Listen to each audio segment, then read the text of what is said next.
This is our 75th anniversary. It's really quite informative and amazing if you look back at the history of the section, the names that have been president of the section and been involved in the section. The Mid-Atlantic section is really unique among the 8 component sections.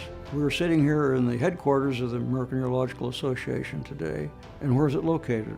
In the Mid-Atlantic section. And the Journal of Urology, founded in 1917 by Hugh Hampton Young, to this day, its headquarters remain in Baltimore, Mid-Atlantic section. So this was a huge center point for the general AUA and a very important part of the organization.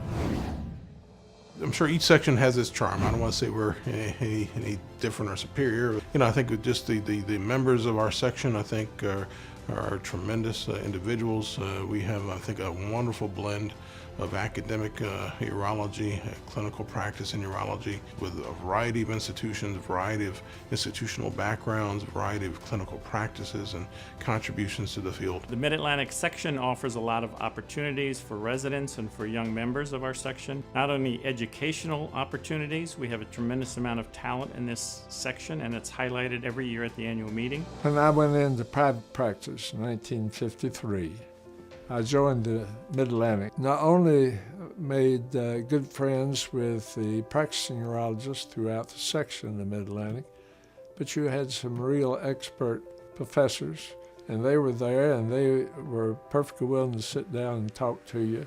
The most important thing that I remember about being president, in addition to our great annual meeting, was the opportunity to get to know individuals in our section that I never had the opportunity to meet before. We also have one of the smallest sections, so it was great to sort of get to be very intimately involved with our colleagues in the Mid-Atlantic region. That's why the Mid-Atlantic section is a great section. Everyone seems to know each other and get along with everyone.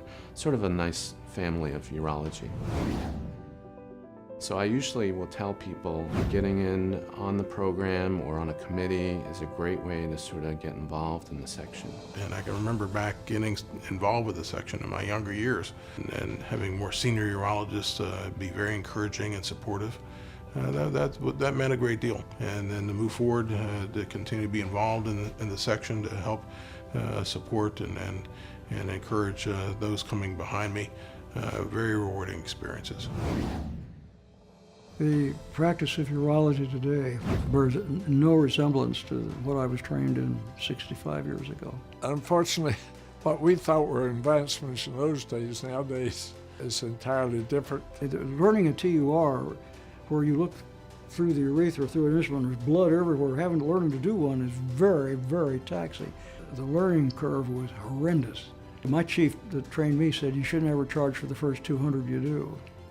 When I was a resident and when I started in practice, we didn't have things like ureteroscopes and robots. We took stones out through open incisions. The advances are just tremendous, and they're continuing.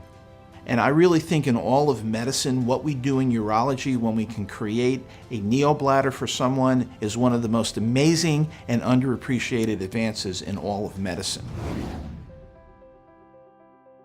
So as president of our section, now 75 years into the history of the Mid-Atlantic, I'm honored and humbled to serve our section. And going forward, I expect and hope that the section will continue to remain vibrant and strong, leading into the centennial celebration at the 100th year of our section. Happy anniversary, Mid-Atlantic section.